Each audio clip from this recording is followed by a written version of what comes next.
mayambu ahanba maktada Manipuri wari yumjauna mayambu amukka hana punemjari ngasisu akhuna mayamgi damaktane haidana phulhora story ama puduna laksari wari ase lithokjarpa matamda soiki langkiba kaya yaurabasu mayamna puksel sauna ngakpi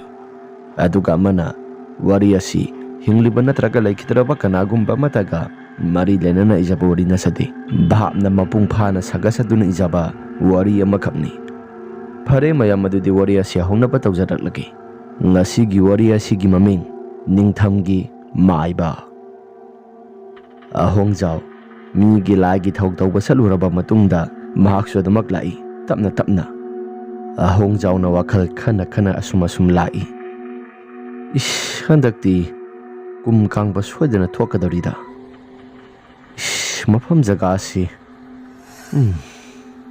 mafam jaga si soina yingba matamda laibak lahauk si pungkang kanglei ish handakti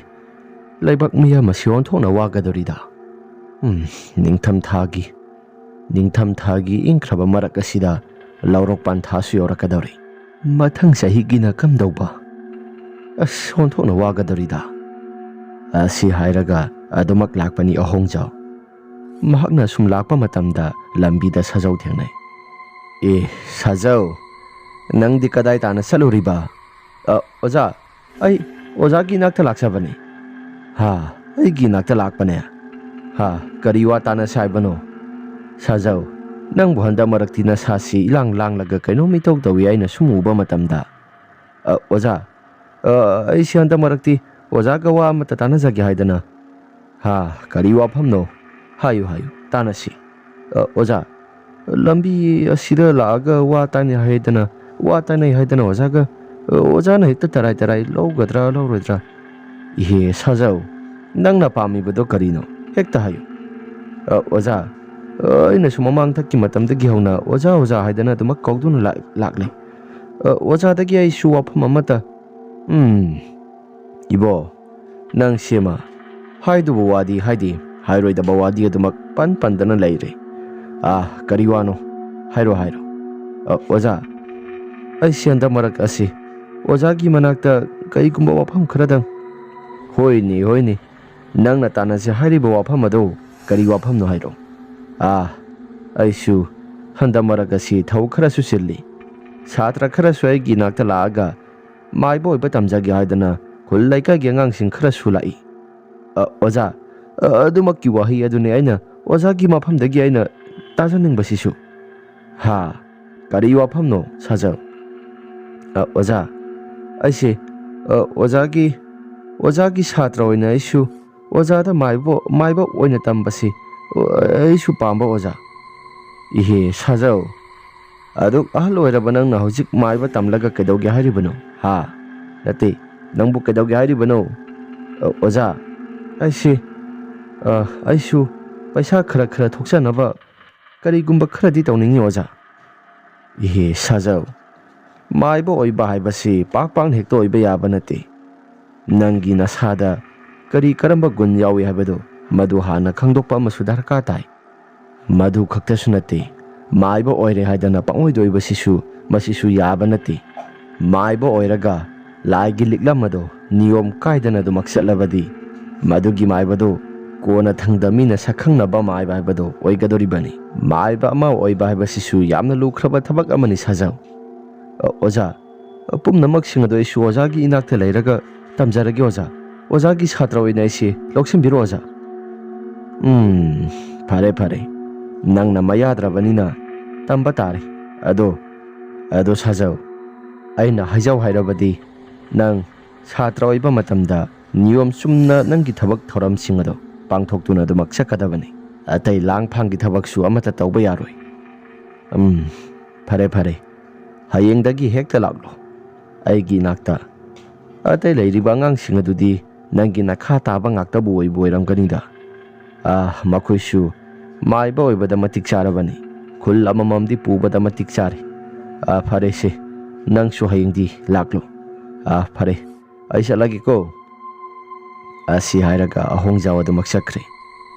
sajau adu ahongjau na sakhiba maike domda dumak yengduna lehawi mahaki wakhalda susumna khali aisu mai base tamlaga ꯑꯩꯁꯨ ꯀꯩꯀꯩꯅꯣ ꯈꯔ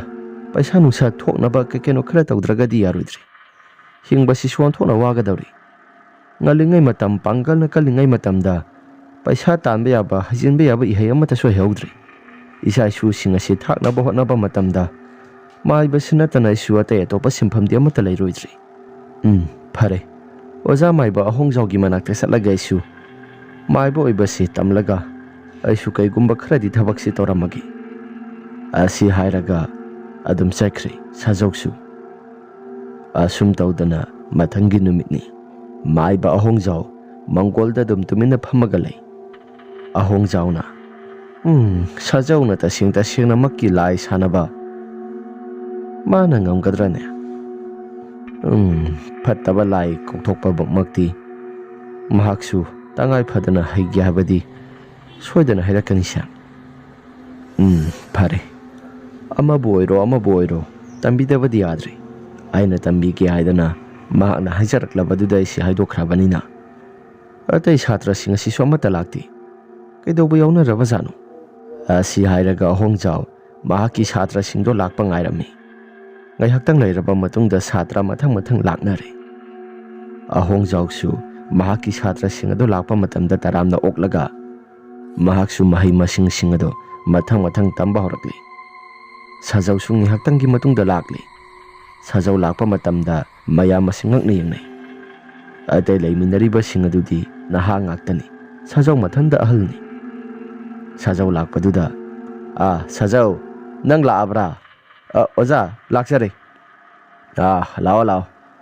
ꯂꯩꯔꯤꯕ ꯁꯥꯇ꯭ꯔꯁꯤꯡ ꯑꯁꯤꯒꯤ ꯃꯔꯛ ꯑꯁꯤꯗ ꯅꯪꯁꯨ ꯐꯝꯖꯤꯜꯂꯨ ꯑꯣꯖꯥ ꯁ꯭ꯋꯥꯏꯁꯤꯗ ꯍꯦꯛꯇ ꯐꯝꯃꯒꯦꯀꯣ ꯐꯝꯊꯔꯣ ꯑꯇꯩ ꯂꯩꯔꯤꯕ ꯁꯥꯇ꯭ꯔ ꯃꯌꯥꯝꯁꯤꯡ ꯑꯗꯨꯅ ꯀꯩꯗꯧꯕ ꯂꯥꯛꯄꯅꯣ ꯍꯥꯏꯗꯨꯅ ꯍꯪꯂꯤ ꯑꯍꯣꯡꯖꯥꯎꯅ ꯑꯉꯥꯡ ꯁꯥ ꯅꯈꯣꯏꯒꯤ ꯈꯨꯔꯥ ꯊꯣꯛꯂꯕ꯭ꯔꯥ ꯑꯍꯜ ꯑꯣꯏꯔꯕꯁꯤ ꯃꯥꯁꯨ ꯉꯔꯥꯡꯁꯦ ꯑꯩꯒ ꯊꯦꯡꯅꯗꯨꯅ ꯑꯩꯒꯤ ꯏꯅꯥꯛꯇ ꯅꯈꯣꯏꯅ ꯇꯝꯂꯤꯕꯁꯤ ꯑꯁꯤꯒꯨꯝꯅ ꯑꯃꯨꯛꯇꯪ ꯇꯝꯖꯒꯦ ꯍꯥꯏꯗꯅ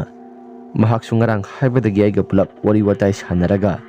ꯅꯈꯣꯏꯒ ꯄꯨꯂꯞ ꯇꯝꯃꯤꯟꯅꯒꯗꯧꯔꯤꯕꯅꯤ ꯃꯔꯝ ꯑꯁꯤꯅ ꯅꯈꯣꯏꯅ ꯍꯩꯔꯤꯕ ꯑꯁꯤꯒꯨꯝꯅ ꯃꯍꯥꯛꯁꯨ ꯂꯣꯏꯅ ꯍꯩꯒꯗꯧꯔꯤꯕꯅꯤ ꯂꯩꯔꯤꯕ ꯑꯍꯣꯡꯖꯥꯎꯒꯤ ꯁꯥꯇ꯭ꯔ ꯃꯌꯥꯝꯁꯤꯡ ꯑꯗꯣ ꯁꯥꯖꯧꯗ ꯃꯨꯟꯅ ꯌꯦꯡꯂꯒ ꯁꯤꯕꯣꯟ ꯋꯥꯗꯤ ꯑꯃꯠꯇ ꯉꯥꯡꯅꯗ ꯂꯥꯛꯏꯕ ꯁꯛꯇꯥ ꯑꯁꯤꯅꯕꯨ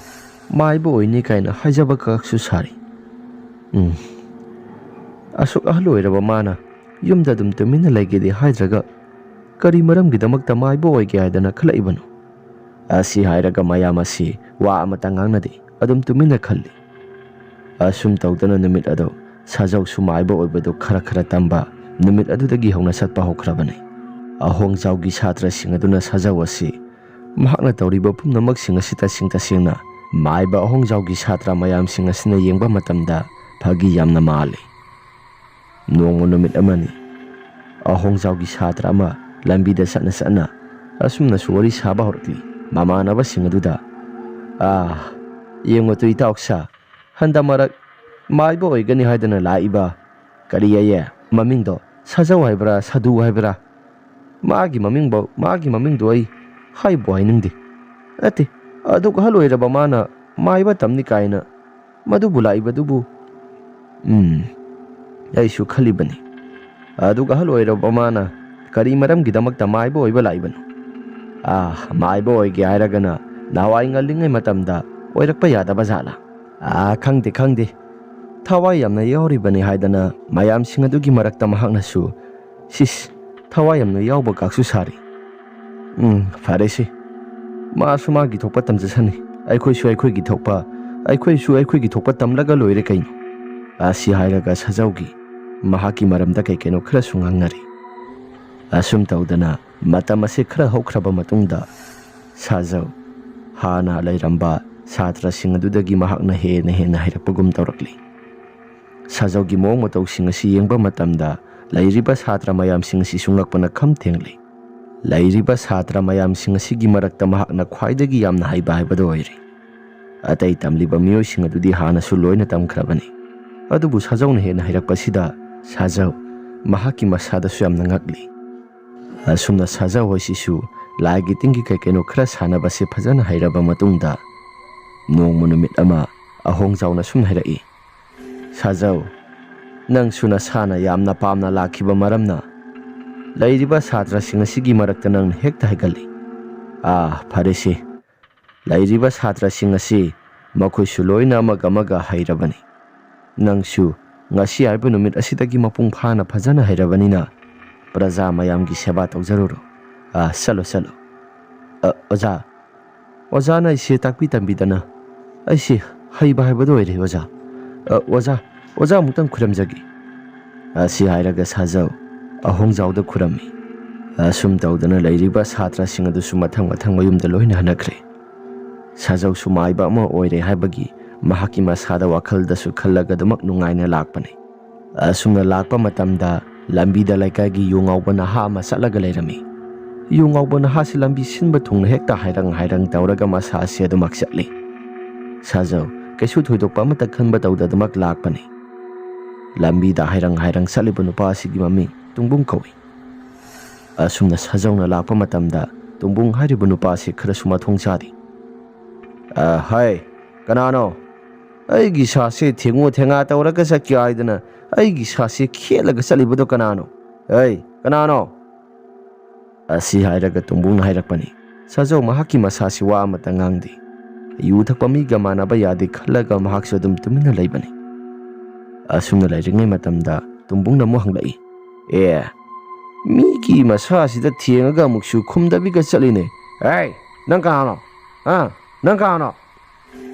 ꯑꯁꯤ ꯍꯥꯏꯅ ꯑꯃꯨꯛ ꯍꯪꯂꯛꯄ ꯃꯇꯝꯗ ꯍꯟꯗꯛꯃꯨꯛꯇꯤ ꯁꯥꯖꯧ ꯃꯃꯥꯏ ꯑꯁꯤ ꯂꯩꯊꯣꯛꯇꯕ ꯌꯥꯗ꯭ꯔꯦ꯫ ꯏꯕꯨꯡꯉꯣ, ꯑꯩꯅꯤ, ꯅꯪ ꯈꯨꯔꯥ ꯁꯥꯖꯧꯅꯤ꯫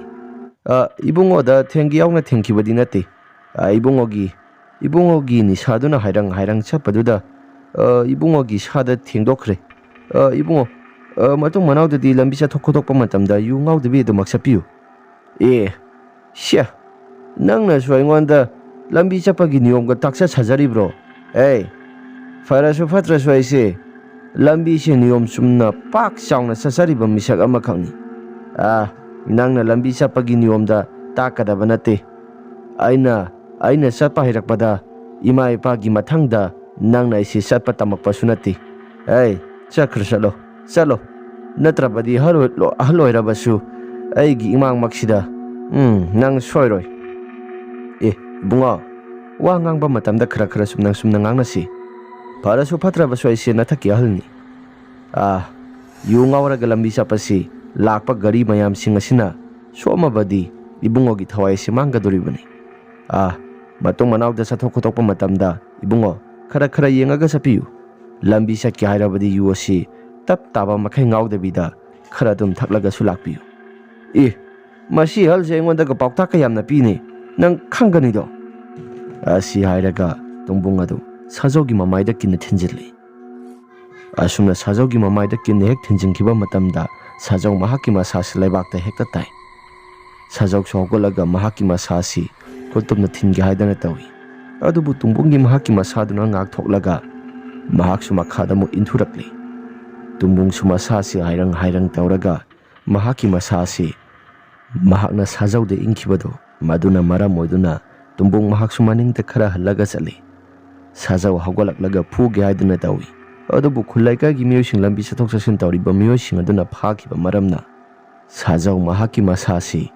ꯃꯍꯥꯛꯀꯤ ꯃꯈꯨꯠ ꯑꯗꯨꯅ ꯇꯨꯡꯕꯨꯡꯒꯤ ꯃꯃꯥꯏꯗ ꯀꯤꯟꯅ ꯊꯤꯟꯒꯦ ꯍꯥꯏꯕ ꯐꯥꯎꯕꯗ ꯉꯝꯍꯧꯗ꯭ꯔꯤ꯫ ꯇꯨꯡꯕꯨꯡꯅ ꯑꯍꯜ ꯑꯃ ꯑꯣꯏꯅ ꯂꯝꯕꯤ ꯆꯠꯄ ꯃꯇꯝꯗ ꯅꯤꯌꯣꯝ ꯆꯨꯝꯅ ꯑꯃꯠꯇ ꯍꯦꯛ ꯆꯠꯇꯕ? ꯅꯍꯥ ꯑꯃ ꯑꯣꯏꯅ ꯌꯨ ꯉꯥꯎꯔꯒ ꯂꯝꯕꯤ ꯆꯠꯂꯤꯕꯗꯣ ꯈꯨꯗꯣꯡ ꯊꯤꯔꯛꯂꯕꯗꯤ ꯐꯔꯛ ꯇꯥꯔꯛꯀꯅꯤ ꯍꯥꯏꯕꯒꯤ ꯋꯥꯅꯤ꯫ ꯑꯁꯤ ꯍꯥꯏꯔꯒ ꯂꯝꯕꯤ ꯂꯝꯈꯥꯡ ꯑꯗꯨꯗ ꯈꯔꯁꯨ ꯈꯠꯅꯈ꯭ꯔꯦ꯫ ꯁꯥꯖꯧꯁꯨ ꯃꯃꯥꯏꯗꯨ ꯀ꯭ꯔꯤꯟ ꯀꯥꯔꯤ꯫ ꯑꯗꯨ ꯃꯌꯨꯝꯗ ꯍꯜꯂꯛꯂꯤ꯫ ꯇꯨꯡꯕꯨꯡꯁꯨ ꯃꯥꯅ ꯊꯣꯛꯄ ꯇꯧꯔꯒ ꯑꯗꯨꯃꯛ ꯉꯥꯡꯉꯒ ꯑꯗꯨꯃꯛ ꯆꯠꯈ꯭ꯔꯦ꯫ ꯑꯁꯨꯝꯅ ꯉꯥꯏꯍꯥꯛꯇꯪꯒꯤ ꯃꯇꯨꯡꯗ ꯇꯨꯡꯕꯨꯡꯁꯨ ꯃꯌꯨꯝꯗ ꯌꯧꯈ꯭ꯔꯦ꯫ ꯃꯌꯨꯝꯗ ꯌꯧꯔꯒ ꯃꯍꯥꯛꯁꯨ ꯑꯗꯨꯃꯛ ꯄꯣꯊꯥꯈ꯭ꯔꯦ꯫ ꯁꯥꯖꯧꯁꯨ ꯃꯃꯥꯏ ꯃꯃꯤꯠꯇꯣ ꯈꯔ ꯄꯣꯝꯈꯠꯂꯛꯄꯗꯣ ꯃꯗꯨꯗ ꯍꯤꯒꯥ ꯌꯩꯗꯨꯅ ꯑꯗꯨꯃꯛ ꯂꯩꯔꯤ꯫ ꯑꯁꯨꯝꯅ ꯂꯩꯔꯤꯉꯩ ꯃꯇꯝꯗ ꯃꯍꯥꯛꯀꯤ ꯅꯨꯄꯤꯗꯨ ꯄ꯭ꯔꯞ ꯆꯪꯂꯛꯏ꯫ ꯀꯔꯤꯒꯤꯅꯣ? ꯅꯠꯇꯦ, ꯃꯤꯒꯤ ꯌꯨ ꯉꯥꯎꯕꯗꯨꯒ ꯃꯥꯟꯅꯔꯨꯔꯤꯕꯗꯨ ꯀꯩꯒꯤꯅꯣ? ꯑꯩꯅ ꯃꯥꯟꯅꯒꯦ ꯍꯥꯏꯗꯅ ꯃꯥꯟꯅꯕ ꯅꯠꯇꯦ꯫ ꯑꯩꯗꯤ ꯂꯝꯕꯤ ꯆꯨꯝꯅ ꯂꯥꯛꯆꯕꯅꯤ꯫ ꯃꯍꯥꯛꯅ ꯃꯃꯥꯡ ꯊꯪꯕ ꯁꯔꯨꯛ ꯑꯁꯤꯗ ꯆꯠꯂꯒ ꯃꯁꯥꯁꯦ ꯍꯥꯏꯔꯪ ꯍꯦꯛꯇ ꯆꯠꯂꯒ ꯑꯩꯉꯣꯟꯗ ꯍꯦꯛꯇ ꯊꯤꯡꯖꯤꯜꯂꯛꯄꯅꯤ꯫ ꯑꯗꯨꯒ ꯃꯥꯅ ꯆꯠꯄ ꯁꯣꯏꯔꯒ ꯑꯩꯉꯣꯟꯗ ꯑꯩꯅ ꯁꯣꯏꯔꯦ ꯀꯥꯏꯅ ꯃꯍꯥꯛꯅꯒ ꯇꯥꯏꯁꯤꯜꯂꯛꯏ꯫ ꯏ ꯑꯗꯨꯗꯤ ꯀꯔꯤꯅꯣ ꯅꯤꯌꯣꯝ ꯑꯃ ꯏꯂꯥꯟ ꯂꯥꯟꯗ꯭ꯔꯣ? ꯑꯗꯨꯅꯤ ꯃꯥꯒ ꯑꯩꯒꯁꯦ ꯈꯔ ꯈꯠꯅꯔꯛꯇꯅ ꯃꯥꯏ ꯃꯤꯠꯁꯦ ꯃꯍꯥꯛꯅ ꯅꯍꯥ ꯈꯔ ꯑꯣꯏꯕꯅꯤꯅ ꯀꯤꯟ ꯍꯦꯛꯇ ꯁꯨꯔꯛꯏ꯫ ꯏꯁ ꯑꯗꯨ ꯑꯣꯏꯔꯗꯤ ꯅꯪꯁꯨ ꯀꯩꯅꯣ ꯈꯔ ꯇꯧꯔꯝꯕ꯭ꯔꯣ? ꯑꯩꯅ ꯐꯨꯒꯦ ꯍꯥꯏꯗꯅ ꯇꯧꯕꯅꯦ, ꯑꯗꯨꯕꯨ ꯌꯨ ꯉꯥꯎꯖꯔꯕꯁꯨ ꯃꯍꯥꯛꯇꯤ ꯐꯨꯅꯕꯁꯤ ꯍꯥꯟꯅꯗꯒꯤ ꯄꯥꯝꯅ ꯂꯥꯛꯄꯒ ꯑꯗꯨꯝ ꯍꯦꯛꯇ ꯀꯩꯅꯣ ꯈꯔꯁꯨ ꯉꯥꯛꯊꯣꯛꯂꯛꯏ꯫ ꯑꯗꯨ ꯑꯣꯏꯔꯒꯅ ꯅꯪꯅ ꯅꯍꯥꯟ ꯃꯈꯩ ꯇꯝꯃꯨꯔꯤꯕ ꯂꯥꯏ ꯃꯌꯥꯝꯁꯤꯡ ꯑꯗꯣ ꯑꯗꯨꯗꯤ ꯀꯩꯗꯧꯔꯤꯕ? ꯃꯇꯥꯡ ꯏꯆꯥ ꯆꯥꯗꯅ ꯁꯤꯁꯨ ꯁꯤꯖꯤꯟꯅꯕ ꯌꯥꯕ ꯅꯠꯇꯦ꯫ ꯂꯥꯏ ꯁꯥꯟꯅꯕ, ꯂꯥꯏ ꯇꯝꯕ ꯃꯁꯤꯁꯨ ꯑꯔꯥꯏꯕ ꯊꯕꯛ ꯅꯠꯇꯦ ꯏꯕꯦꯝꯃ꯫ ꯐꯔꯦꯁꯦ, ꯑꯩꯁꯨ ꯏꯁꯥꯁꯤ ꯂꯥꯏꯕꯛ ꯑꯁꯤ ꯈꯔꯁꯨ ꯆꯤꯛꯏ, ꯃꯥꯏ ꯑꯁꯤꯁꯨ ꯒ꯭ꯔꯤꯟ ꯑꯃ ꯏꯀꯥ ꯀꯥꯔꯦ꯫ ꯆꯠꯂꯣ, ꯑꯩ ꯉꯥꯏꯍꯥꯛꯇꯪ ꯄꯣꯊꯥꯒꯦ꯫ ꯍꯣꯏ ꯌꯥꯔꯦ ꯑꯩ ꯊꯣꯛꯆꯔꯒꯦ꯫ ꯑꯁꯤ ꯍꯥꯏꯔꯒ ꯑꯗꯨꯃꯛ ꯊꯣꯛꯈ꯭ꯔꯦ꯫ ꯁꯥꯖꯧ ꯃꯍꯥꯛꯀꯤ ꯃꯁꯥꯁꯤ ꯈꯟꯖꯤꯜꯂꯨꯔꯒ ꯃꯍꯥꯛꯀꯤ ꯃꯁꯥꯁꯤ ꯄꯪꯁꯥꯎꯗ ꯁꯥꯎꯅꯤꯡꯂꯛꯏ꯫ ꯁꯥꯖꯧꯅ ꯑꯉꯥꯡ ꯃꯆꯥ ꯃꯍꯥꯛꯅ ꯀꯩꯁꯨ ꯂꯩꯇ꯭ꯔꯕ ꯄꯦꯛ ꯂꯥꯎꯕ ꯑꯉꯥꯡ ꯃꯆꯥ ꯃꯍꯥꯛꯅ ꯑꯩꯒꯤ ꯃꯥꯏ ꯑꯁꯤꯗ ꯀꯤꯟ ꯍꯦꯛꯇ ꯁꯨꯕ꯫ ꯅꯪ ꯈꯪꯒꯅꯤ꯫ ꯑꯁꯤ ꯍꯥꯏꯔꯒ ꯁꯥꯖꯧ ꯃꯍꯥꯛꯀꯤ ꯋꯥꯈꯜꯗ ꯃꯉꯣꯟꯗ ꯐꯨꯔꯛꯈꯤꯕ ꯇꯨꯝꯕꯨꯡ ꯑꯗꯣ ꯃꯍꯥꯛꯁꯨ ꯀꯔꯤꯒꯨꯝꯕ ꯈꯔ ꯇꯧꯒꯦ ꯍꯥꯏꯗꯅ ꯋꯥꯈꯜꯗꯁꯨ ꯈꯜꯂꯤ꯫ ꯑꯁꯨꯝꯅ ꯉꯥꯏꯍꯥꯛꯇꯪꯒꯤ ꯃꯇꯨꯡꯗ ꯅꯨꯃꯤꯗꯥꯡꯒꯤ ꯃꯇꯝ ꯌꯧꯁꯤꯟꯈ꯭ꯔꯦ꯫ ꯆꯥꯛ ꯆꯥꯕ ꯊꯛꯄ ꯂꯣꯏꯁꯤꯜꯂꯕ ꯃꯇꯨꯡꯗ ꯃꯍꯥꯛꯁꯨ ꯀꯩꯒꯨꯝꯕ ꯈꯔ ꯇꯧꯒꯦ ꯍꯥꯏꯗꯅ ꯃꯈꯨꯠꯇ ꯈꯥꯃꯦꯟ ꯑꯃ パイꯗꯨꯅ ꯊꯣꯛꯂꯛꯂꯤ꯫ ꯃꯍꯥꯛꯀꯤ ꯅꯨꯄꯤꯗ ꯑꯁꯨꯝꯅ ꯍꯥꯏꯔꯝꯃꯤ, ꯊꯣꯡ ꯊꯣꯡꯅꯥꯎꯁꯤꯡ ꯑꯁꯤ ꯆꯦꯠꯅ ꯂꯣꯟꯁꯤꯜꯂꯨ꯫ ꯑꯩꯅ ꯊꯣꯡ ꯑꯁꯤ ꯍꯥꯡꯗꯣꯛꯑꯣ ꯍꯥꯏꯗꯅ ꯍꯥꯏꯔꯛꯇ꯭ꯔꯤꯕ ꯃꯈꯩ ꯊꯣꯡ ꯑꯁꯤ ꯍꯥꯡꯗꯣꯛꯄ ꯌꯥꯔꯣꯏ꯫ ꯐꯔꯦꯁꯦ, ꯑꯩꯁꯨ ꯃꯄꯥꯟꯗ ꯊꯣꯛꯂꯒꯦ꯫ ꯑꯁꯤ ꯍꯥꯏꯔꯒ ꯃꯍꯥꯛꯀꯤ ꯅꯨꯄꯤꯒ ꯑꯉꯥꯡꯒꯗꯣ ꯃꯅꯨꯡꯗ ꯂꯩꯍꯧꯔꯦ꯫ ꯁꯥꯖꯧꯁꯨ ꯄ꯭ꯔꯞ ꯊꯣꯛꯂꯛꯑꯒ ꯁꯨꯃꯥꯡ ꯃꯇꯣꯜ ꯌꯧꯔꯦ꯫ ꯁꯨꯃꯥꯡ ꯃꯇꯣꯜ ꯍꯦꯛ ꯌꯧꯕ ꯃꯇꯝꯗ ꯁꯥꯖꯧ ꯃꯍꯥꯛꯀꯤ ꯋꯥꯈꯜ ꯑꯁꯤ ꯂꯥꯏ ꯁꯥꯟꯅꯔꯒꯦ ꯍꯥꯏꯗꯅ ꯋꯥꯈꯜ ꯈꯜꯂꯛꯂꯦ꯫ ꯁꯥꯖꯧꯅ ꯍꯌꯨꯝꯁꯤꯗꯕ ꯇꯤꯃꯨ ꯂꯥꯏꯃꯨ ꯄꯨꯝꯅꯃꯛꯁꯤꯡ ꯑꯩꯅ ꯀꯧꯔꯤꯕ ꯃꯐꯝ ꯖꯒꯥꯁꯤꯗ ꯅꯈꯣꯏꯁꯨ ꯂꯥꯛꯂꯣ꯫ ꯅꯈꯣꯏ ꯑꯩꯅ ꯀꯔꯤꯒꯨꯝꯕ ꯈꯔꯗꯤ ꯅꯈꯣꯏꯁꯦ ꯑꯩꯅ ꯁꯤꯖꯤꯟꯅꯒꯗꯧꯔꯤ꯫ ꯑꯁꯤ ꯍꯥꯏꯔꯒ ꯁꯥꯖꯧ ꯃꯍꯥꯛꯀꯤ ꯂꯥꯏꯔꯣꯟ ꯃꯌꯥꯝꯁꯤꯡ ꯑꯗꯨ ꯂꯣꯟꯕ ꯍꯧꯔꯛꯂꯤ꯫ ꯑꯁꯨꯝꯅ ꯂꯣꯟꯕ ꯍꯧꯔꯛꯄ ꯃꯇꯝ ꯑꯁꯤꯗ ꯃꯍꯥꯛꯀꯤ ꯌꯨꯝꯒꯤ ꯑꯀꯣꯏꯕꯗ ꯂꯩꯔꯤꯕ ꯍꯧꯔꯤꯕ ꯎ ꯋꯥ ꯃꯌꯥꯝꯁꯤꯡ ꯑꯁꯤ ꯄ꯭ꯔꯣꯛ ꯍꯦꯛꯇ ꯅꯩꯈꯥꯏꯕ ꯍꯧꯔꯛꯂꯤ꯫ ꯑꯁꯨꯝꯅ ꯉꯥꯏꯍꯥꯛꯇꯪꯒꯤ ꯃꯇꯨꯡꯗ ꯁꯥꯖꯧ ꯃꯍꯥꯛꯀꯤ ꯋꯥꯈꯜ ꯑꯁꯤ ꯖꯥꯠꯀꯤ ꯋꯥꯈꯜ ꯌꯥꯝꯅ ꯈꯜꯂꯛꯂꯤ꯫ ꯑꯍꯥꯟꯕꯗ ꯇꯨꯝꯕꯨꯡ ꯑꯁꯤ ꯍꯥꯏꯐꯦꯠꯇꯪ ꯀꯤꯍꯟꯒꯦ ꯍꯥꯏꯗꯅ ꯋꯥꯈꯜ ꯈꯜꯂꯨꯕꯅꯤ, ꯑꯗꯨꯕꯨ ꯀꯤꯍꯟꯒꯦ ꯍꯥꯏꯕ ꯋꯥꯈꯜ ꯑꯁꯤ ꯈꯜꯂꯛꯇ꯭ꯔꯦ꯫ ꯃꯍꯥꯛꯁꯨ ꯍꯦꯛꯇ ꯂꯣꯏꯁꯤꯜꯂꯒꯦ, ꯉꯁꯥꯏ ꯃꯍꯥꯛꯀꯤ ꯃꯃꯥꯏꯗ ꯀꯤꯟꯅ ꯊꯤꯜꯂꯛꯈꯤꯕꯗꯨꯒꯤ ꯂꯃꯟ ꯑꯗꯨ ꯃꯇꯤꯛ ꯆꯥꯅ ꯈꯨꯝꯂꯒꯦ ꯍꯥꯏꯗꯅ ꯁꯥꯖꯧꯁꯨ ꯈꯜꯂꯛꯂꯦ꯫ ꯑꯁꯨꯝꯅ ꯂꯩꯔꯤꯉꯩ ꯃꯇꯝꯗ ꯇꯤꯃꯨ ꯂꯩꯃꯨ ꯃꯌꯥꯝꯁꯤꯡ ꯑꯗꯨ ꯁꯞꯇ꯭ꯔ ꯇꯧꯔꯒ ꯁꯥꯖꯧꯒꯤ ꯃꯅꯥꯛ ꯇꯝꯅ ꯍꯦꯛꯇ ꯂꯥꯛꯂꯦ꯫ ꯁꯥꯖꯧꯅ ꯅꯈꯣꯏ ꯂꯥꯛꯂꯦ ꯍꯥꯏꯕ ꯑꯩꯉꯣꯟꯗ ꯁꯥꯍꯨꯝ ꯈꯔ ꯐꯪꯂꯤ, ꯑꯗꯨꯅ ꯑꯩꯒꯤ ꯏꯃꯥꯡꯃꯛꯁꯤꯗ ꯅꯈꯣꯏ ꯃꯌꯥꯝ ꯑꯃ ꯄꯔꯦꯡ ꯁꯥꯡꯅ ꯍꯦꯛꯇ ꯂꯦꯞꯄꯨ꯫ ꯑꯁꯤ ꯍꯦꯛ ꯍꯥꯏꯈꯤꯕ ꯃꯇꯝꯗ ꯁꯥꯖꯧꯒꯤ ꯃꯃꯥꯡꯗ ꯄꯔꯦꯡ ꯁꯥꯡꯅ ꯇꯤꯃꯨ ꯂꯩꯃꯨ ꯃꯌꯥꯝꯁꯤꯡ ꯑꯗꯨ ꯍꯦꯛꯇ ꯂꯦꯞꯄꯤ꯫ ꯁꯥꯖꯧꯅ ꯍꯥꯏꯔꯛꯏ, ꯃꯃꯥꯡ ꯄꯥꯡꯅ ꯂꯩꯕꯅꯤ, ꯃꯃꯤꯡꯅ ꯇꯨꯡꯕꯨꯡ ꯀꯧꯏ꯫ ꯉꯁꯥꯏ ꯑꯩꯒꯤ ꯏꯃꯥꯏꯗ ꯃꯍꯥꯛꯅ ꯊꯤꯜꯂꯛꯈꯤꯕ ꯃꯌꯥꯝꯁꯤꯡ ꯑꯁꯤ ꯃꯥꯏ ꯑꯁꯤ ꯍꯧꯖꯤꯛ ꯐꯥꯎꯕ ꯑꯁꯪꯕ ꯀꯥꯗꯨꯅ ꯂꯩꯔꯤ꯫ ꯑꯗꯨꯅ ꯅꯈꯣꯏꯅ ꯃꯍꯥꯛꯀꯤ ꯃꯅꯥꯛꯇ ꯑꯃꯨꯛꯇꯪ ꯆꯠꯂꯒ ꯑꯀꯤ ꯑꯈꯪ ꯅꯪꯍꯟꯕ ꯈꯛꯇꯁꯨ ꯅꯠꯇꯅ ꯃꯍꯥꯛꯀꯤ ꯃꯁꯥꯁꯤ ꯇꯝꯊꯤꯅ ꯍꯦꯛꯇ ꯍꯥꯠꯀꯗꯕꯅꯤ꯫ ꯆꯠꯂꯣ, ꯅꯈꯣꯏ ꯃꯍꯥꯛꯀꯤ ꯃꯃꯥꯡ ꯄꯥꯡꯅ ꯂꯩꯔꯤꯕ ꯌꯨꯝ ꯑꯁꯤꯗ ꯅꯈꯣꯏ ꯆꯠꯂꯣ꯫ ꯑꯁꯤ ꯍꯥꯏꯔꯒ ꯇꯤꯃꯨ ꯂꯩꯃꯨ ꯃꯌꯥꯝꯁꯤꯡ ꯑꯗꯣ ꯁꯥꯖꯧꯅ ꯊꯥꯈ꯭ꯔꯦ꯫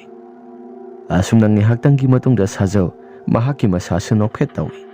ꯑꯁꯨꯝꯗꯅ ꯇꯨꯝꯕꯨꯡ ꯑꯗꯣ ꯃꯄꯥꯜ ꯊꯣꯛꯀꯦ ꯍꯥꯏꯗꯅ ꯃꯍꯥꯛꯁꯨ ꯊꯣꯛꯂꯛꯄꯅꯤ꯫ ꯇꯨꯝꯕꯨꯡꯅ ꯃꯄꯥꯜ ꯍꯦꯛ ꯊꯣꯛꯂꯛꯄ ꯃꯇꯝꯗ ꯃꯍꯥꯛꯀꯤ ꯀꯣꯟꯊꯣꯡ ꯃꯄꯥ ꯑꯁꯤꯗ ꯍꯥꯏꯐꯦꯠ ꯌꯦꯡꯁꯤꯜꯂꯨꯔꯦ꯫ ꯀꯣꯟꯊꯣꯡ ꯑꯁꯤꯗ ꯀꯅꯥꯒꯨꯝꯕ ꯃꯤꯑꯣꯏ ꯈꯔ ꯂꯩꯔꯤꯕꯗꯣ ꯇꯨꯝꯕꯨꯡꯁꯨ ꯍꯥꯏꯐꯦꯠ ꯎꯔꯛꯂꯤ꯫ ꯇꯨꯝꯕꯨꯡꯅ ꯑꯥꯗ ꯂꯩꯔꯤꯁꯤꯗꯤ ꯀꯔꯤꯅꯣ ꯁꯤꯕꯨ? ꯃꯤꯗꯤ ꯑꯣꯟꯊꯣꯛꯅ ꯃꯥꯟꯈ꯭ꯔꯦꯗ꯫ ꯑꯁꯤ ꯍꯥꯏꯔꯒ ꯇꯨꯝꯕꯨꯡꯅ ꯃꯍꯥꯛꯁꯨ ꯀꯅꯥ ꯂꯩꯒꯦ ꯍꯥꯏꯗꯅ ꯈꯔ ꯆꯦꯞꯊꯅ ꯌꯦꯡꯂꯨꯕ ꯃꯇꯝꯗ ꯑꯃꯨꯛꯁꯨ ꯀꯅꯥꯒꯨꯝꯕ ꯑꯃꯠꯇ ꯍꯦꯛ ꯂꯩꯔꯝꯗꯦ꯫ ꯇꯨꯝꯕꯨꯡ ꯃꯍꯥꯛꯀꯤ ꯋꯥꯈꯜꯗꯁꯨ ꯖꯥꯠꯀꯤ ꯋꯥꯈꯜ ꯌꯥꯝꯅ ꯈꯜꯂꯛꯂꯤ꯫ ꯉꯁꯥꯏꯒꯤ ꯃꯅꯤꯜꯗꯣ ꯀꯣꯛꯇ꯭ꯔꯤꯕ ꯖꯥꯠꯂꯥ? ꯀꯣꯛꯑꯝꯃꯅꯤꯗ꯫ ꯑꯁꯤ ꯍꯥꯏꯔꯒ ꯇꯨꯝꯕꯨꯡ ꯃꯍꯥꯛꯀꯤ ꯋꯥꯈꯜ ꯑꯁꯤ kaisu thoina wakhal amata khanba tawda mapal ado thokpa loisilli asumna loisilaba matungda yumda hek changki haidana tawba matamda mahaki tung thangba saruga sida kanagumba misak amana pop pop launa tharakpani tumbung mahaki masasi swai lawi mahaki tung thangba saruga domda leptuna leiribado nupa amagi sabandani tumbung nang kanano asi hairaga tumbungsu kai keno khara ngangi adubu tungda lepliba misak adudi wa amata sunganglakti adum tumina lei tumbungna siti mata amanina ai khara thuna sanghauragi asi hairaga tumbung mahaksu khara thuna hek changge haidana tawba matamda konthongda horiba hainau pambi mayam singadu loina phire hairakpani tumbung sumadu uruba matamda mahaki masasi amuke hena kirakli tumbungna sidi mata amani ai khara thuna sangnaba tawragi asi haidana hek tawba matamda tumbungi mahaki masasi laktan hekta jori da bhamtan hekta singthoi saudraba posak amana asuma tumbungi masasi jori da bhamda makok asi yaisili makok yaisinbagi saina kholasi khangduna leiringai matamda tumbungi mahaki sagana si kanagumba mana pairaga soro laun hekta singthoi tumbung mahaki masasi laubo sungamdri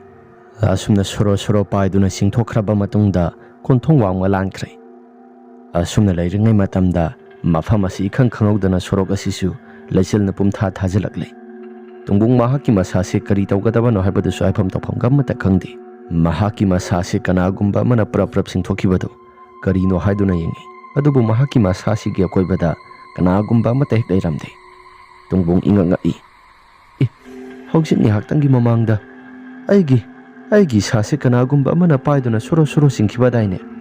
aduga kanagumba amata hek leiramdribasina karigi asi hairaga tumbung mahaki wakhalasi jaja yamna khalli ngai haktangi marak aduda mahaksu laisilna pumtha thariba marak aduda karino haidana leidana yengbani adubu akoibada kanagumba amata hek leitrabaduda mahaki masasi karigumba amadi khalli yum tamna sakadaba lambi adubu kadom thangba sarukta asi hairaga leiringai matamda tumbung mahaki wakhalasi yum yaunaba salagi haidana lambi ado koithi thirakpa matamdani mahaki tung thangba saruga somsida kanagumba miyo ama lakpagumna sahum khara su phangi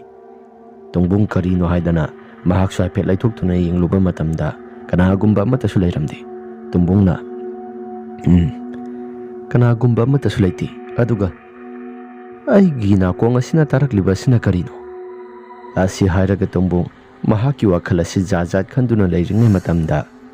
mamang pangna kanagumba ahal amana satpagumba khonjel ama taba horakle salibasi sumurum solaga nahebagum karigum mahak su makhol khara tarakpani tawriba mo matawsing asida tumbung mahaki masasi mamang da kanagumba masalibasi masigi maikai tamna salagi haidana tumbung su prap sangsilli nupa se khara mami sami oina urakle tumbung na sumna khalli aina ngasai makai salibasidi nupa mamang asida salaga leiredana asi hairaga tumbung mahaki mamangda saliba misagado madugi manak tamna prap sangsilli tumbungna mama thokadoribra kari thokadoribano kadai thana sakadabano lambi sibu aibu ingaw ngawre mamangda saliba misagado sumurum sonduna do maksali kari haina kawgadabano mingawasibu aibu mingawasi kari haina kawgadabano madu mati tasingna khangjadre esi kibana su yadre khura haina kawgadoribra asi haina leijengai matamda tumbungsu wakhalda amuk khalai mana pangba misa koiriba sala ai mana gasida khara thuna sangsilaga mutang yengi asi hairaga prap sangsilaga haladugi lengju maduda tap laun hekta pairore aduga mamai du laisilaklaga hek yengba matamda yamna kiraba sakta mamada sajaugi mahaki phiba masi oiduna leirami sajaugi mamai asi sumaina nakal na mama sakli maikhu wang karaga sajau nophet tauna adumak yenglapani tungbungda madu uruba matamda tungbung mahaki masasi ima hairaga yamna kana songthoi asumna sajaugi mahaki saktam mitam madu swai laun hekta mangkhraba matungda tungbunggi akoibasida kanagumba mioi khara lakpagum akoibasi hekta makhol mawa mayam ama hekta taba horkli tumbungna aigi thawai asi manggadoribra Kainom itaw tawreda. Aisu khara thuna hawkalaga chalhorage. Asi haina sakki haidana hek tawba matamda tumbung haina yamna kana kanagumba halamagi khonjelda yamna kana lauraga noksilai. Tumbung su karino haidana mamai leithokpa matamda tarakliba khonjel asi kadomdagi no haiba amata khangdri. Asumna leiringai matam asida tumbung mahaki masasi sak launa thinba horakli masil tumba posak amana tungdagi. Tumbung su kanano haidana mamai asi leithoktuna yingluba matamda timu laimu mayam ama mahaki tung thangba sarugadomda sak launa thilaklibado tumbung mahaksu uri. Asumna leiringai matamda tumbung mahaki mathabak asi jere launa hekta sagairaga mahaki haksang asi hekta sagai bahorakli. Tumbung su mahaki chaina kholaduna khangba lakpa ngamdaba maramna yamna kana laurai. Asumna laubagi khonjel asi khulaikagi miyosing asi su tari. Tawbadabu khulaikagi miyosing asi ahingi matam asida kanamakna lauribano madumakti makhoisu khangamde. Asumna leiringai matamda tumbung mahaki mangaksam asi masil tumba posak amana hanjin thillaba matungda tumbung mahaki makok asisu laimaida tatlaga takhre. Tumbungdagi tholakpa I mayamsing asina laimai si pungang hekta ngangi. Asumna tawriba mawng matawsing asida tumbung mahaki masasi mafam aduda mahaksu sikre. Asumna ngihaktangi matungda tharamba laisil mayamsing asisu loin hekta pathakre. Asumdana sajau nokphet tawri. Khangbra jiba masa nanggumnasu aingonda dugumba wahi wata sing adu sisinaba yabra. Nanggumba sidi tumit kanggum hatlaga langthokpagum ngami. Asi hairaga sajoksu mahaki wa mayam ama ngangli. Ngaihaktangi matungda sajau mahaki masasi adumak changkri. Mahaki timu laimu mayam sing adusu laaba matungda no ngali. Tumbunggi misi asi mayam nasu yengba matamda asuki matik yamna kiri. Tamthiba mihat amada hatoktuna thanamba sida mayam asisu ngakpana khamthengli. Laikagi miyam singna hainari. Is asuk tamthiba mihat asidi kanamangna laaga halibano. Mahaka nungaina daba mi mayam ama leiramganida. Maduna su soidana mahaki asengba tanja yenglaga hatpoirambasu yai. Matam chupada yuda adum ngauraga yuda adum thaklaga leibasida yu thakna phuna sainaba kharasu yauramba yaida. Asi haina laikagi miyosing asi mana thokpa tawraga dumak pungangda ngangnai. Asumna ngihaktangi matungda khulaikagi miyosing asisu tumbunggi asiba haksang asi amamuk yengi. Mi amanidagi khara mi asi asuki matik yamna yami. Mahaki mama mapa adusu praplaga tumbunggi asiba haksang asi yengba matamda mama mapa animak wantha laknari. Adubu tumbunggi asiba haksang asi seba tawdabadi yadabanina seba tawnaba haidana marang tawrakli. Masigi marak asida sajau su khangdaba saraga dumak lai. Sajauna angang asi asuk tamthina halamlibasi kanamakna halibajano onthokna nungai khidreda. Leiriba khulla sigi miyam pumnamak singnasu sigi misi asigi matangda mayamna singnabaga leibra. Asumna hairakpa matamda mayam asi singnaba amata leite haidana mathang hainarakpani. Sajauna sumna hairai. Mayamna budi singnaba amata leite budi haibiriba adubu siriba misi asidi mahaka asuk yamna tamthina nungainadaba misak kharana miha thina hatpani. Siriba khusi asiga hairagadi aidi sasi yamna singnai. Mamang thaki matamda mahaka nungainadaba miyoi kaya marom ama leiramgani. Sajaugi asigumba wahi wata mayam sing asida mayam ase khara khajikti singnabadi adumak phawi. Adubu nangna hatpani haibamakti makhoi mayam asisu haiba ngamdre. Asumna sajaugi mathau mangam sing ase pangthokpa loisingkhre. Masigi matungda laikagi miyam sing asina sajauna hatpani haibasi ningphung ngangnaba horakli. Nongma numit amani sajau khulaikai sida mahaksu maiba amani haibasi kanagumba amatana khangnadri. Nongma numidang wairamgi matamni sajau mahaki hingkholasi insang mana masing thagi haidana mahaksu hingkholasi takhaiba horakpa matamni. Sajaugi konthong mapala sida lambi amasu leiri. Lambi ase khulaikagi miyosingna phawduna chatnariba lambi ama khaknai. Asumna sajauna thabak ase suduna leiringai matamda mahaki thongkal mapa asida khelemba amadi nongsaba lakle. Nongsabana sumna hairai. Sigi sajau haiba maibasi laikhidraba tumbung aduga kaigumba kharadi phunaki hai. ꯇꯨꯝꯕꯨꯡꯅ ꯈꯔꯁꯨ ꯐꯨꯔꯝꯒꯗꯕ ꯃꯥꯜꯂꯤ ꯃꯍꯥꯛꯅ ꯅꯍꯥꯅꯤꯅ ꯑꯗꯨꯗ ꯃꯗꯨꯒꯤ ꯅꯨꯃꯤꯠ ꯑꯗꯨꯗ ꯇꯨꯝꯕꯨꯡ ꯑꯗꯨ ꯂꯩꯈꯤꯗꯕꯅꯤ ꯃꯤꯁꯤ ꯑꯗꯨꯁꯨ ꯑꯁꯨꯛꯀꯤ ꯃꯇꯤꯛ ꯌꯥꯝꯅ ꯀꯤꯖꯅ ꯁꯤꯈꯤꯕꯅꯤ ꯂꯩꯔꯤꯕ ꯐꯤꯕꯝ ꯑꯗꯨꯅꯒ ꯍꯥꯏꯔꯒꯗꯤ ꯑꯩꯒꯤ ꯋꯥꯈꯜꯗ ꯁꯥꯖꯧꯅ ꯍꯥꯠꯄ ꯑꯣꯏꯔꯝꯒꯗ꯭ꯔꯥ ꯍꯥꯏꯗꯨꯅ ꯈꯜꯂꯤ ꯑꯁꯨꯝꯅ ꯍꯦꯛ ꯍꯥꯏꯔꯛꯄ ꯃꯇꯝꯗ ꯁꯥꯖꯧꯁꯨ ꯃꯍꯥꯛꯀꯤ ꯃꯤꯡ ꯄꯜꯂꯛꯄ ꯃꯇꯝꯗ ꯇꯥꯔꯦ ꯑꯁꯨꯝꯅ ꯁꯥꯖꯧꯅ ꯑꯁꯨꯝꯅ ꯈꯜꯂꯤ ꯑꯩꯒꯤ ꯃꯤꯡ ꯀꯛꯁꯨ ꯄꯟꯗꯨꯅ ꯋꯥꯔꯤ ꯋꯥꯇꯥꯏ ꯁꯥꯟꯅꯔꯤ ꯃꯥꯜꯂꯤ ꯊꯣꯔꯥꯏ ꯃꯁꯥꯁꯤꯡ ꯑꯁꯤ ꯀꯅꯥꯅꯣ ꯑꯁꯤ ꯍꯥꯏꯔꯒ ꯁꯥꯖꯧꯒꯤ ꯃꯍꯥꯛꯀꯤ ꯃꯁꯥ ꯑꯁꯤ ꯀꯣꯟꯊꯣꯡ ꯇꯝꯅ ꯍꯥꯏꯐꯦꯠ ꯌꯦꯡꯊꯣꯔꯛꯄ ꯃꯇꯝꯗ ꯈꯦꯂꯦꯝꯕ ꯑꯃꯗꯤ ꯅꯣꯡꯁꯥꯕ ꯂꯝꯕꯤꯗ ꯆꯠꯅ ꯋꯥꯔꯤ ꯋꯥꯇꯥꯏ ꯁꯥꯟꯅꯔꯤꯕꯗꯣ ꯃꯍꯥꯛꯁꯨ ꯎꯔꯦ ꯅꯣꯡꯁꯥꯕꯅ ꯏꯇꯥꯎ ꯒ꯭ꯌꯥꯟꯃꯦꯟꯒ ꯑꯃꯠꯇ ꯇꯥꯗꯦ ꯇꯧꯔꯤꯕꯁꯤ ꯍꯟꯗꯛ ꯃꯔꯛꯅ ꯑꯩꯈꯣꯏꯁꯨ ꯂꯩꯀꯥꯏꯁꯤ ꯃꯤꯁꯤ ꯃꯤꯅꯥ ꯑꯗꯨꯛ ꯌꯥꯝꯅ ꯇꯝꯊꯤꯕꯁꯤ ꯑꯃꯨꯛꯐꯥꯎ ꯃꯃꯥꯡ ꯊꯛꯀꯤ ꯃꯇꯝꯗ ꯊꯦꯡꯅꯗ꯭ꯔꯤ ꯅꯠꯇ꯭ꯔꯥ ꯈꯦꯂꯦꯝꯕꯅ ꯍꯥꯏꯔꯛꯄꯅꯤ ꯈꯪꯗ꯭ꯔꯦ ꯑꯩꯁꯨ ꯇꯨꯝꯕꯨꯡꯅ ꯁꯤꯔꯤꯕ ꯃꯤꯁꯤ ꯑꯗꯨ ꯌꯥꯝꯅ ꯅꯨꯡꯉꯥꯏꯇꯦ ꯐꯔꯦꯁꯦ ꯑꯃꯕꯨ ꯑꯣꯏꯔꯣ ꯃꯁꯤꯒꯤ ꯂꯩꯔꯤꯕ ꯁꯥꯖꯧ ꯑꯁꯤꯅ ꯍꯥꯞꯄꯕꯨ ꯑꯣꯏꯔꯣ ꯑꯩꯗꯤ ꯏꯁꯥꯁꯤ ꯌꯥꯝꯅ ꯇꯜꯂꯤ ꯁꯤꯈꯤꯕ ꯃꯤꯁꯤ ꯑꯗꯨꯒ ꯍꯥꯏꯔꯒꯗꯤ ꯑꯩꯁꯤ ꯆꯥꯛ ꯆꯥꯕ ꯐꯅ ꯀꯨꯏꯅ ꯌꯥꯗꯦ ꯐꯔꯦꯁꯦ ꯑꯁꯤꯒꯤ ꯋꯥꯔꯤ ꯑꯁꯤ ꯀꯣꯟꯅ ꯁꯥꯟꯅꯔꯁꯤ ꯌꯨꯝ ꯑꯁꯤꯁꯨ ꯈꯔ ꯊꯨꯅ ꯆꯠꯂꯒ ꯑꯩꯈꯣꯏ ꯌꯨꯝꯗ ꯌꯧꯅꯕ ꯇꯧꯁꯤ ꯑꯩꯗꯤ ꯏꯁꯥꯁꯤ ꯀꯌꯥ ꯍꯩꯅꯤꯡꯕꯁꯨ ꯑꯣꯏꯗꯦ ꯑꯁꯤꯒꯤ ꯃꯇꯥꯡꯗ ꯅꯪꯅ ꯋꯥꯔꯤ ꯋꯥꯇꯥꯏꯒ ꯁꯥꯟꯅꯗꯅꯒ ꯇꯧꯔꯤꯕꯁꯤ ꯑꯩꯗꯤ ꯀꯌꯥꯁꯨ ꯍꯩꯅꯗꯦ ꯑꯁꯤ ꯍꯥꯏꯔꯒ ꯃꯈꯣꯏꯁꯤ ꯋꯥꯔꯤ ꯋꯥꯇꯥꯏ ꯁꯥꯟꯅꯗꯨꯅ ꯂꯩꯕꯅꯤ ꯉꯥꯏꯍꯥꯛꯇꯪꯒꯤ ꯃꯇꯨꯡꯗ ꯃꯈꯣꯏꯁꯨ ꯃꯌꯨꯝꯗ ꯂꯣꯏꯅ ꯍꯟꯅꯈ꯭ꯔꯦ ꯁꯥꯖꯧꯅ ꯑꯠꯆꯥ ꯑꯩꯒꯤ ꯃꯇꯥꯡꯗ ꯅꯈꯣꯏꯅꯒ ꯋꯥꯔꯤ ꯋꯥꯇꯥꯏꯒ ꯁꯥꯟꯅꯗꯅ ꯀꯥꯛꯁꯨ ꯇꯧꯔꯤ ꯈꯪꯉꯣꯏꯗ꯭ꯔꯗꯣ ꯄꯥꯄꯤ ꯑꯅꯤꯈꯛ ꯅꯈꯣꯏ ꯑꯅꯤꯁꯨ ꯑꯁꯤꯕꯒꯤ ꯈꯌꯥꯠꯇ ꯂꯪꯁꯤꯟꯕ ꯇꯥꯔꯦꯗꯅ ꯑꯁꯤ ꯍꯥꯏꯔꯒ ꯁꯥꯖꯧ ꯃꯁꯥꯁꯤ ꯕ꯭ꯔꯪ ꯂꯥꯎꯅ ꯁꯥꯎꯒꯠꯂꯛꯂꯤ ꯑꯁꯨꯝ ꯇꯧꯗꯅ ꯁꯥꯖꯧ ꯃꯍꯥꯛꯀꯤ ꯏꯃꯨꯡꯗ ꯑꯗꯨꯃꯛ ꯆꯪꯈ꯭ꯔꯦ ꯑꯍꯤꯡꯒꯤ ꯃꯇꯝꯅꯤ ꯃꯌꯥꯝ ꯇꯨꯝꯅ ꯍꯤꯞꯅꯔꯕ ꯃꯇꯝꯅꯤ ꯁꯥꯖꯧꯅ ꯃꯈꯨꯠꯇꯁꯨ ꯀꯩꯅꯣ ꯈꯔ ꯄꯥꯏꯗꯨꯅ ꯊꯣꯔꯛꯂꯤ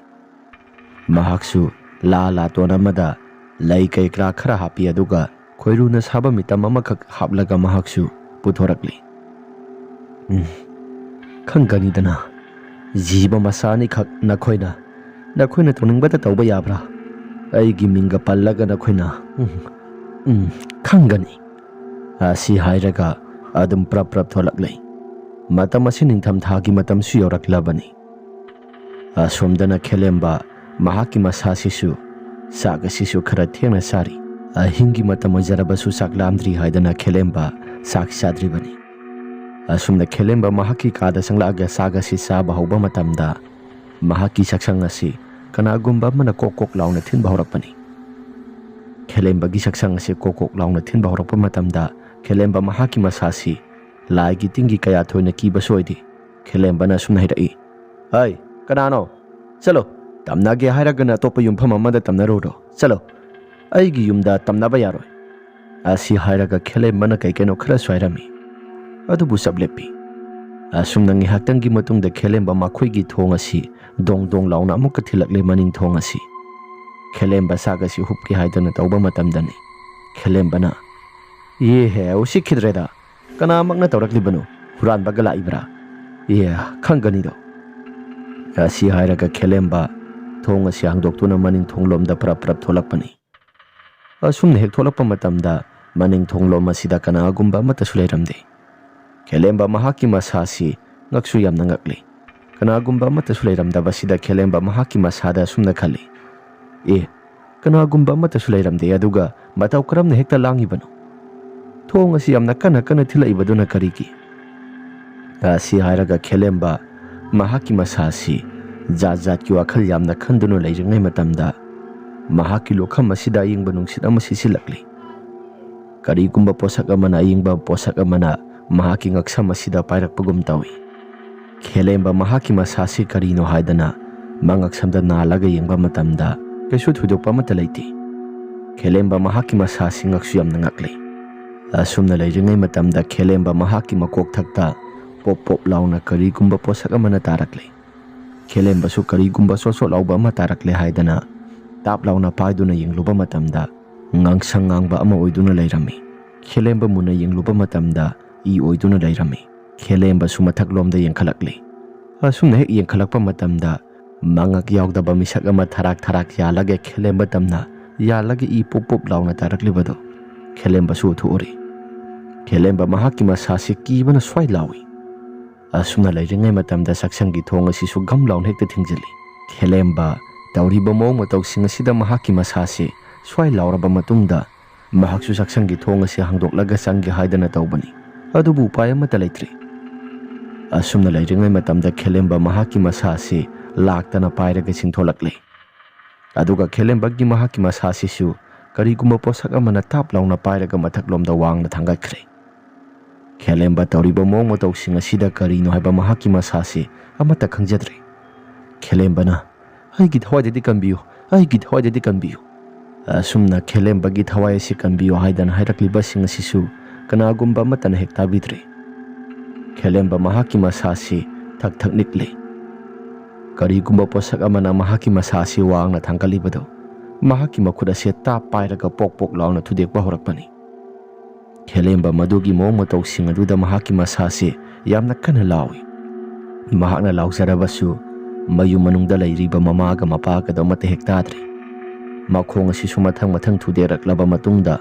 Khelemba mahaki masasi makhwangdu su pok launa thudekle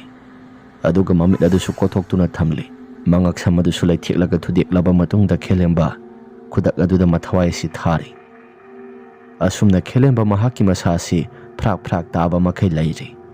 asomdana sajauna khangbra ai giming palla ganongna khodana khangbra da asi hairaga sajauna pariba khoiruna saba mitamado makhong makhut mangaksam loina thudekpa loiraba matungda langthokre masigi matungda sajok sudumak tumba sangkhre nonga laklaba matamda Khelemba gi misi asi sumayam nangaklei masa pumba mate thudektuna halaga thanambasi yamna ngaklei asum tawdana Khelemba gi mahaki asibaksang asi sulaika gi miyam singna poloi rasi aidana poloi khrabani masigi matungdagi mayam asi laika gi miyoi sing asi su kiba asum horakle laika sida tholakliba misi mina mayam sing asi khaluba matamda makhoi asuki matik yamna wari asumna nongma gi tamna basi asum hengalakle khul laika gi miyoi sing asi su lambi sathok khotokpa matamda yamna kinarakle nongma numit amani thoibisa amadi memi makhoi su inchonba tholakpani makhoi gi marakte imo su khoiso palairami mimina is thoibisa handa marakte khulaika gi miyoi sing asi kire haidana mayam ama ngangnari basi nangbu tadabro taye kari gitaro daino adubu taba taraba swagi sasi kaya thoina kibadi amata phawdeda thoibisa nang adumna haiganu handa marak thorakliba dodok mayam sing asi aidi khaluba matamda ikidaki mayamna budi khara ngangnari ko mimi yengoto sigi lairiba laikagi sigi nahan tumbung ka khara ningai sangdana khiba mama sajawasi mina kekeno khara sungangnai hoini mina ngangna baduna amani adubu handa marak thorakliba dodok sing asi kari maram gino khangde khangde ngarang na handasu Khelemba do misi chadana sikhibado adumadi aisu khangdeda asi hairaga wari watai sanaringai matamda numidang wairamgi matam soksila abani imona prap karaklaga hairai thoibisa mimi nakoi yumda ka khiroida bro ka khiroida imo nangbu nga kyam pharagi kayabu yamna phaga doribano kasu thoina hena phabana teda nakoina insinglibaduna hena pharibani hai thoibisa khara thuna karo ko handa marak si keno khara swaina bani o haini ngaja sano aidi mawa mata lawdi farese imo nang kagani habado kajaro mimi gaiga dum kara agi asi hairaga mimi su makhweni wari watai sana dana lehawi imo su prap ka khare ngai haktangi matungda thoibisa madi mimi mabani khaktang ngai hore mimina thoibisa khara thuna ka selawba aidi amna talli karasi asi haina ngangna duna leiringai matamda thoibisana thariba innado singkhatpa yadre thoibisana mimi inna si singkhatpa yadre kamai tawshabano tanja sida mamna gamambani se innado khara thuna singkhalaga kanaba tawrasi asi haina duna leiringai matam asida kadom thangba saruk tagino khangde inna sigi manung asida kanagumba misak amana murum murum sonbagumna makol kharasu tarakpani. Ising manungda lairiba in ado. Asumna lairingai matamda Thoibisa mahaki masasi in ado yamna kana singkhatli. In singkhalabasu satlu haiba yaraktre. Mimi mabani kana singkhali adubu hanggem paurasi pok laun hekta ti'i. Hanggem paurasi luplaga makhada takre. Asumna hekta akiba matamda hanggem paura lupkiba mafam jagado. Madudagi imayam ama hekta biri launa saugalakle. Asumna tauriba mong matau singa sida makhoi ani singakpana su yadre. Asumna lairingai matamda makhoi se khongpham ase khara halle. Khongpham ase halaga makhoi se khara sakya haidana tauba matamda Thoibisa mahaki masagi makhong ase kanagumba misak amana tap launa pharaklaga makhong ase karigumba posak amana masil tumba amana sak launa hekta thinjalakpani. Thoibisa mahaki masasi amna khana lawi. Mimisu karino khangde kaidoba yaurage haidana hangli. Thoibisa gi makhongda thilakpa posak singa do kaino haidana yengi adubu karigumba amata su leiramde. Mimina Thoibisa karigumba amata su leiti nangina khong ase karigumba posak amana thingkibagum tawribasi asibu karino. Mimi aisu khangdre aigi khong ase karina thilaibano gyamenga amata hekta hadre. Asi haidana laijingai matamda makhoi lairiba pat adugi mapan waido maduda kanagumba misak amana prap kakhalaklaba matamda mami sami oina kakhalakle. Aduga Thoibisa gi makhong asi sak laun hekta masil tumba posak amana thilli. Asumna thillaba maktada mimi mahaki masasi amna kana lawi laika gi myosing ta na bahaidana. Thoibisa mahaki masasi su yamna kana sak launa thillaba matungda mahaki makhanau si phauna bahaidana lokhamdagi kaigumba masil tumba posak amana sak launa hekta thinjalai. Asumna thilakliba posak asi mafam asimaktada freng songlaga Thoibisa adumak thawai thari. Mimi su yamna kana lauraga mayum maikai pagna do maksakre. Thoibisa gi asiba haksang ado tangkhai ama phoidatle haibadi timu leimu mayam ama laklaga mahaki makhwang ado phoidatuna tokhai thammi. Asumna mi hathina hatkare. Tasengna hairabada sajauna sanariba lai asina laikagi miyosing asi mathang hatpa horaklabani. Asum tawdana laikagi miyosing asi mathang hatpa horaklaba matam asida maiba sajauna su loisingge haiba singamdre. Sajauna mahaki nupida sumna hai. Tabra nupi aina thadokuna sanakiba lai mayam sing asina laikagi miyosing asi mathang loina hatpa horakle madugi su mathakta aina su loisinba ngamdre. Asidi matau karamna phangani. Se aiwam haijagi nangna sanaruriba lai mayam sing asi fajana muktang loisinba ngamnaba kaino khara hotnabiu natraga je laikai asi pungtum namahanga tare. Asi hairaga sajausu lai asi phana loisinaba honai adubu upay amata leite. Asumna mahaksu angamba pangkal phudoklaga loisinba ngambra yengge haidana maning thonglomda thokpani.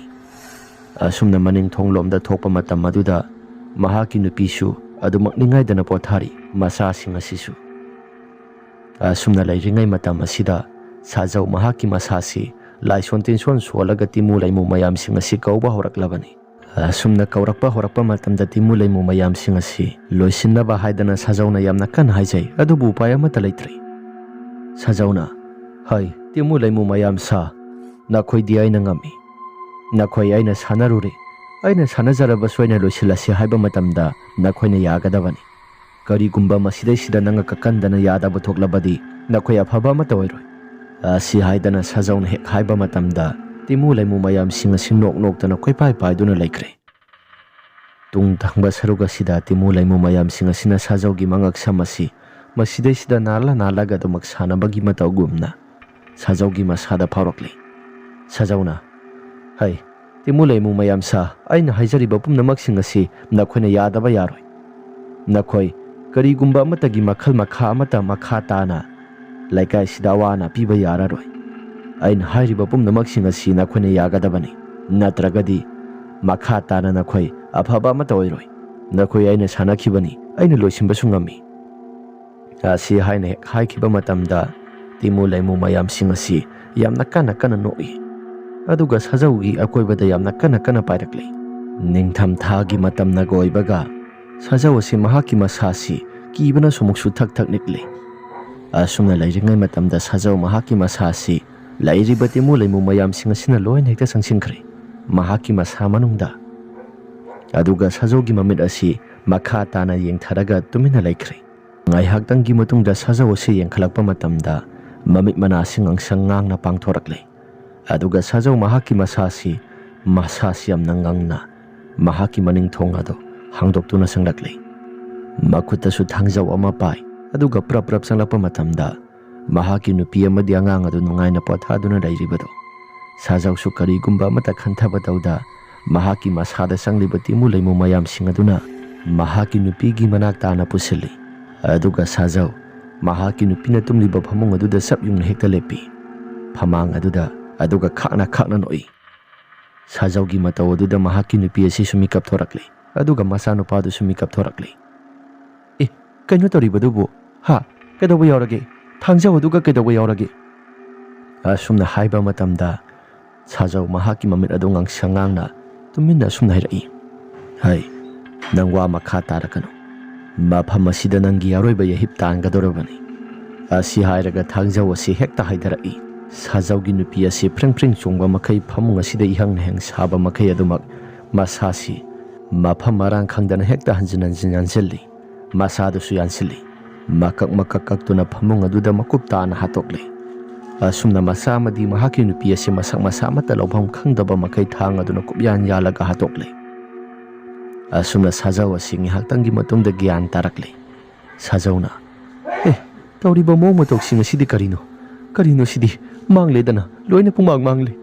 ꯑꯁꯤ ꯍꯥꯏꯔꯒ ꯃꯍꯥꯛꯀꯤ ꯅꯨꯄꯤ ꯑꯃꯗꯤ ꯃꯆꯥꯗꯨ ꯌꯦꯡꯉꯒ ꯀꯞꯄꯤ꯫ ꯑꯁꯨꯝꯅ ꯊꯣꯛꯏꯕ ꯊꯧꯗꯣꯛ ꯃꯌꯥꯝꯁꯤꯡ ꯑꯁꯤ ꯃꯍꯥꯛꯅ ꯊꯣꯛꯍꯟꯕ ꯉꯥꯛꯇꯅꯤ ꯍꯥꯏꯔꯒ ꯁꯥꯖꯧ